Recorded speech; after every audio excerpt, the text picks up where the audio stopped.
Hey everyone, I'm Selena Hill, and this is the new norm on Black Enterprise. Today I'm speaking with award-winning actor, best-selling author, and former U.S. presidential appointee Hill Harper about the launch of the new Black Wall Street, which is his new digital wallet and cryptocurrency exchange platform. So Hill, the new Black Wall Street app promises to empower underserved Black communities and help close the racial wealth gap. How so? Well, we're in a moment in time where we're moving from fiat hard money currency into digital currency. And with this movement and folks, the analogy I like to use with people to just get them to wrap their mind around it is that I say to everybody, think about your watch and how your watch has become an accessory. You use your phone to tell your time. Your watch has become an accessory. So people still wear watches, but they really don't use them. The same thing is going to be true about your wallet. That purse that you're carrying and that wallet it's going to be an accessory, but you're not actually going to use it to transfer money. What you're going to use is that same device you're using to tell time, which is your phone. You're going to carry digital wallets. And so financial literacy is really key in all of this, because foundationally, when we talk about moving from one type of technology or way of exchanging capital, resources, money, whatever, to another, unless you're informed, there's a problem. And so since April is Financial Literacy Month, and in working with Experian to get the word out about financial tips and cues, it's a great partnership, because we have to educate folks first, let them know exactly what a digital wallet is, but more importantly, just let them know how to best use their money and set up their finances first, and then start to use these tech tools. As they become more financially literate, they build financial capacity and financial empowerment. That's why all of these things work together to hopefully build more financial capacity, particularly in our community. Yeah, and I want to delve more into the new Black Wall Street app that you have. Where did you get this idea and the inspiration to build the world's largest investment in financial literacy curriculum for Black and Brown communities? Yeah, that's a great question. So for me, there's a data point that really breaks my heart, and that is in 1863, when the Emancipation Proclamation was signed, Black people in America held a little less than 1% of American wealth. Today, April 2021, Financial Literacy Month 2021, Black people in America hold a little less than 1% of American wealth. You combine that with a Prosperity Now study that came out recently called The Road to Zero Wealth, that detailed the fact that between 2043 and 2050, it's estimated that Black people in America will be at zero wealth, and Latino Americans are only 20 years behind. We realize there's a massive financial literacy, financial capacity problem. And so what I wanted to do is do research to say, hey, where have there been places where you've seen group prosperity amongst Black and Brown folk?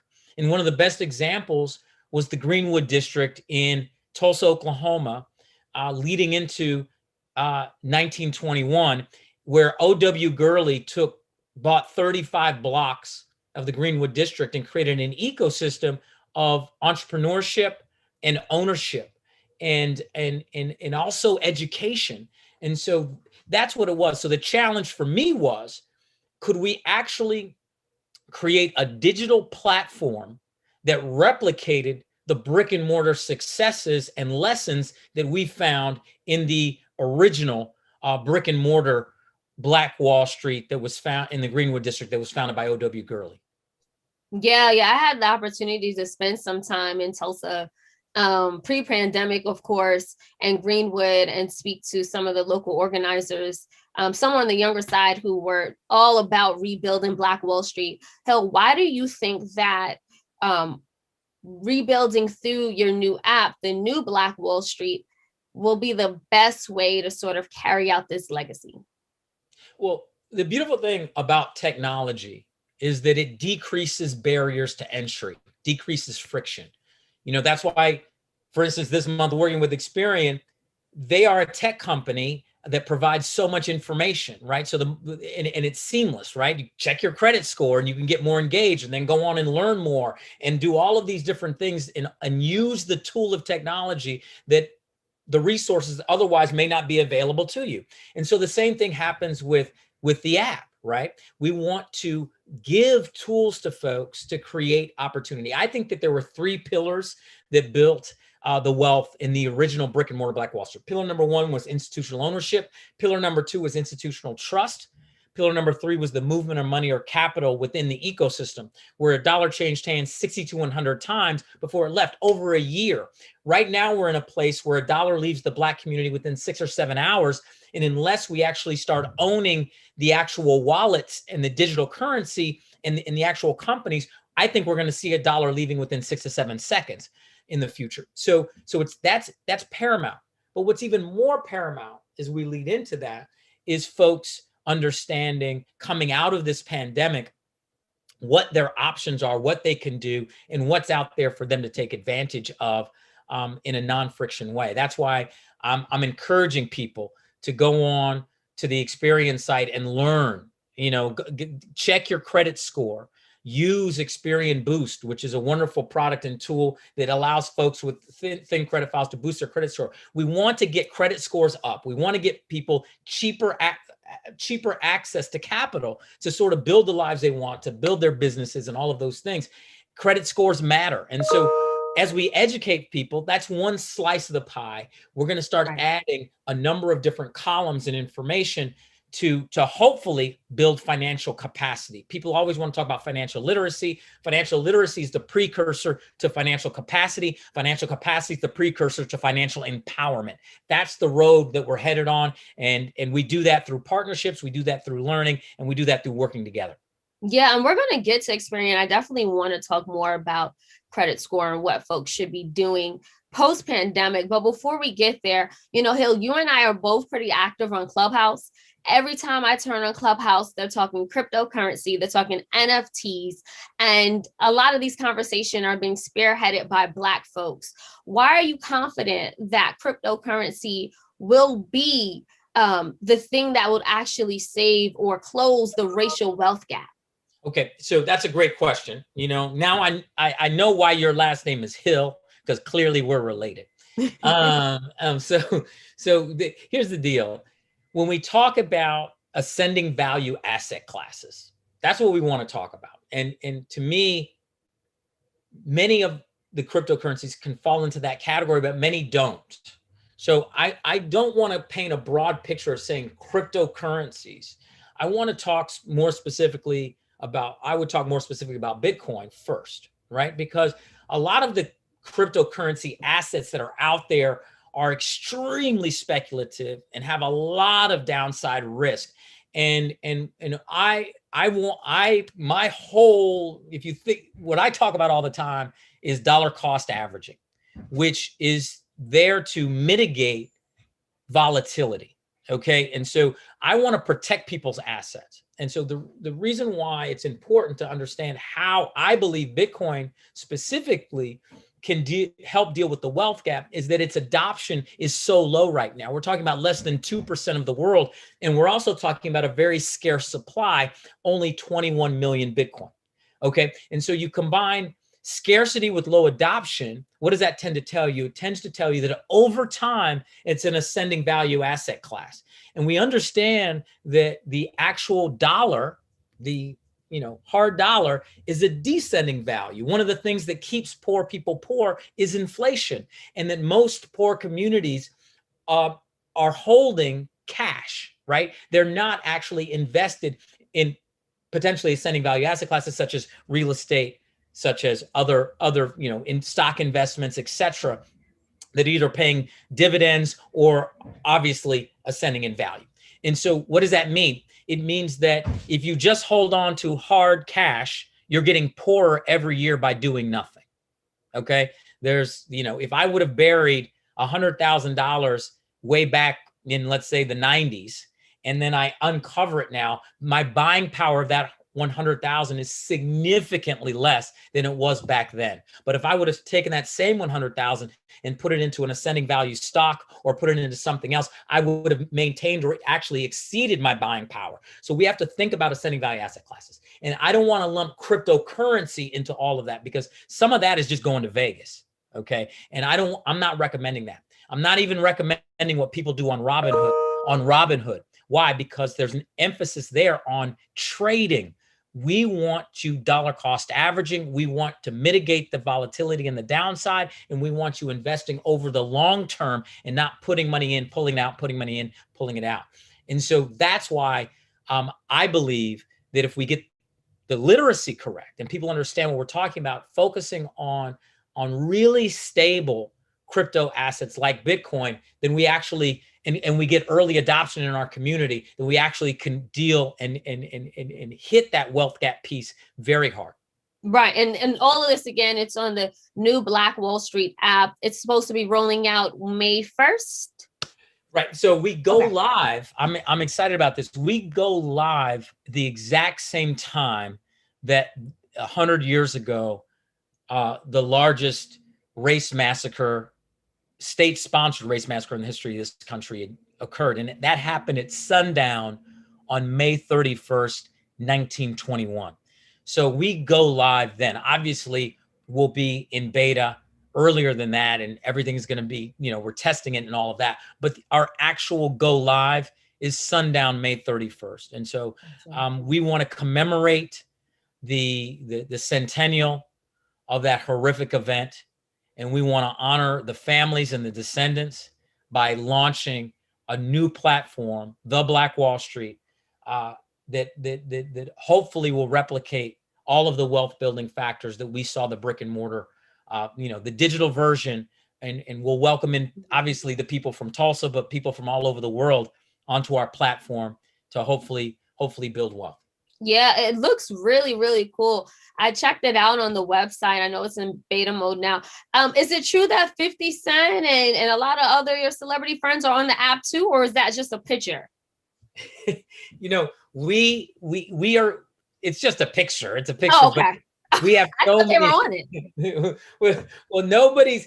Here's the thing.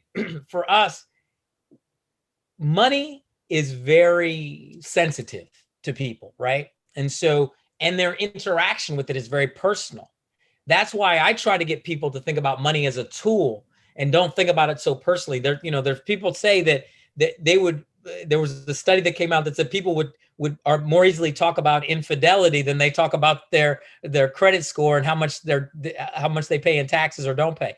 And so people keep money very close to their chest. And so that's what we're trying to demystify on the site. So the people who want to talk about the fact that they're on it, I let them talk about the fact that they're on it. I don't say who's on it or who's not. I let people talk about it themselves and whether they want that they're a part of it or not. And that's the important thing, because to me, the more we can demystify money, the more we can see money as a tool to build the type of life you want for you, your family, and your community, the more we can actually talk about taking concrete steps. Like an architect builds a structure, I always say we're all active architects for our own life. Let's think about money in that same way. Let's create a blueprint for success. Let's build a foundation to support it. And then let's start building a framework to build wealth for yourself and your community. Build wealth, build self, build community. That's what we say with the Black Wall Street. And that's what we're attempting to do with the financial literacy piece, as well as the financial capacity building. Yeah. And, one thing that you brought up a few times, Hill, is just credit scores and credit, because I do feel like in midst of the pandemic, a lot of us have become more financially literate and have been checking in on credit score. What advice would you give for those of us post-pandemic who want or need to work on our credit score, or at least want to maintain it, since a lot of us weren't really spending in 2020 like we used to? Right. Well, so as we look at this, I think it's encouraging that we've seen credit scores actually rise on aggregate. Experian did this big study and they have all this information. So they're able to see, wow, people's credit scores have gone up during the pandemic. The question is, okay, we cut back our spending, which is great. Can we keep this going as things begin to open up? Can you say to yourself, hey, I actually didn't need some of that stuff I was spending on. I actually can repurpose my spending. I actually can do a couple different things. One, pay down my highest interest debt. Two, create emergency savings. If one thing the pandemic has taught us, get 6 months worth, minimum 6 months of emergency savings set aside. That, what does that mean? It means whatever you paid for shelter, whether it's a mortgage or rent plus taxes, whatever you pay for food and water, and whatever you pay for your utility bills, including your telecom, because staying in touch, staying digitally connected is absolutely essential. And so whatever that monthly number is, multiply it by a minimum of 6 and put it away. You can do that over time, and you can pay down your highest interest debt over time. For most of it, it's credit cards. Just those two things create a much more solid financial foundation. There's a lot of this information on the Experian website. They talk about it all the time. And then if we're going to get more granular about credit scoring itself, start thinking about what percentage of your available credits you're using. We recommend 30% or less. If your available credit, for instance, is $1,000 on your card, that means let's not put over $300 on that card in any particular month, because the less you use of your available credit, the more favorable the algorithm is. And remember, most importantly, you are not your credit score. Okay? The credit score is just an algorithm. It's a computer generated number. There's not someone sitting in an office judging you. And that's why there are concrete things that you can do and concrete steps you can take to improve your score. Experian has all that stuff online. They have it on their Twitter account as well, with a lot of great information. These are concrete things we can do, because if you actually look at the numbers of folks in Black and brown communities, and you look at how credit scores can impact how much you ultimately pay for things over time, and if we could actually decrease that and then maybe even repurpose some of those dollars into those ascending value asset classes that we talked about, that's where we get that inflection point of building financial capacity and ultimately financial empowerment. Yeah, no, absolutely. It's so funny when you said we're not judged by our credit score. People do judge you by your credit score. And as you said, it does affect how much you pay.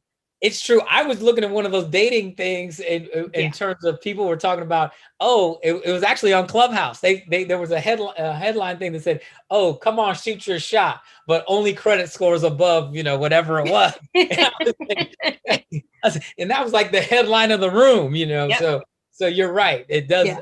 Certainly people do judge. I don't think we should. Okay. Credit scores move up and down all the time. And that's the point. That's the empowering piece about it, is that you can actually do it. You can impact your credit score through your actions. And so a lot of it can be painful, because we don't want to lift up the hood on some of the things that we know we can change. But let's do that together.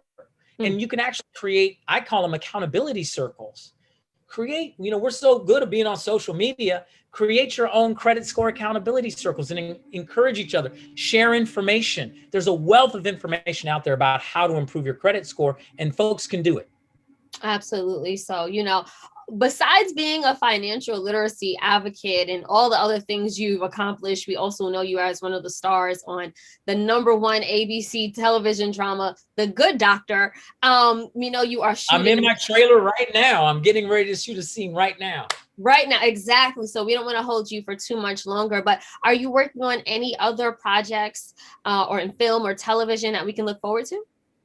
I just finished a movie called The Requiem Boogie, which is an independent film directed by my friend Jordan Walker Perlman. It's going to be a fantastic film. I'm very excited about that. But to be quite honest, the work around the Black Wall Street digital wallet is taken up so much of my time, and finishing up this season of The Good Doctor. It's been a great combination, but really cutting out time for April being Financial Literacy Month. We really, I don't want to make, obviously, to ground this a little bit, I truly believe you can't have social justice without economic justice. And, this week coming out of the verdict around vis-a-vis George Floyd, the Makia Bryant, Dante Wright. It's a heavy time when we talk about issues around public safety, social justice. But I truly believe that if you think about any of these columns that we want to see positively impacted in our community, whether they be education gaps, whether they be health disparities that have been highlighted through the COVID pandemic, whether they be criminal justice reform and all of those things, all of them actually root back to issues around financial capacity in communities. There's one thing that links most everybody in these spaces, and that's poverty and lack of financial capacity. Whether we talk about someone who's in a foster care situation, where if there was financial capacity in that neighborhood, in that community, or there was mental health help in the capacity there, or if there was more adequate health care to deal with the health disparities. And even with George Floyd, who died over a counterfeit $20 bill, he didn't need police. He needed access to money and finance. Yeah. When we talk about these issues, most of the activities we're talking about, even to your point, when we're talking about, even if they are so-called criminal activities, they're rooted in attempting to get access to money. And so if we can actually create jobs, create opportunity, create new businesses, and understand the $1.2 trillion of spending power we have in the Black community, the $1.4 trillion of spending power in the Latino community, that's $2.6 trillion of spending power, and recirculate those dollars, repurpose them in a way that is building capacity in our communities, then we can actually see, I believe, monumental change in all of these social justice areas. That's why this is such a passion for me. It's not just about, what can we do about improving this or doing better here or having people make money. All of these things are inextricably linked. Mm-hmm. And we can see better outcomes if we improve our financial literacy, our financial capacity, and our financial empowerment. So Hill, how can we sign up for the beta mode of the new Black Wall Street app? And how can we sign up for the tour? You're going to actually be touring all around the country. So how can we also see how we can meet you in person and sign up and learn more? Yes. So the best way is to go to theblackwallstreet.com. Please sign up. Please put your email in, and we'll be in touch with you. Another way to reach me is 918-262-4604. That's 918-262-4604. You can text me. Don't call me on that number. Text me on that, and I'll text you back. And let me tell folks, to get immediate information, go to Experian.com. Check out Experian Boost. We didn't talk about it that much, but it's definitely for folks who have thin credit files and for folks who want to see if their credit score can improve immediately. You can sign up for Experian Boost, and you can see in real time whether adding on some payment history around whether you have like a Netflix or a Hulu account, or your utility bills that you pay through a bank account or through a credit card, adding on that positive payment history might improve your credit score. So those types of things you can do. We can't do better if we don't know better. So that's why accessing yourself to information, new information, whether it's on Experian.com, whether it's through their Twitter, whether it's through theblackwallstreet.com and through our app as we launch, whether it's through Black Enterprise and all the things that you guys have on your site and all of the wealth of information that's there. The information is there for us. What we have to do is start learning, consuming it, and then acting accordingly. And we actually can help each other if we do it. We know better, we do better, and we will be better, and we'll uplift each other. And you're my cousin. I got you. Whatever I can do to help you and what you're doing, I'll see you in New York City. Please join us on the tour sites. You can see the tour dates at theblackwallstreet.com. Come out to the corner and join us. We're doing what we call corner classes. And we're going to be teaching people face-to-face, one-on-one. And my co-founder, Naja Roberts, who's just been doing this work, is going to be out there doing an amazing job. Absolutely. Well, thank you so much, Hill. We appreciate your time today and the work you are doing to uplift and empower the community. Thank you. Thank you so much.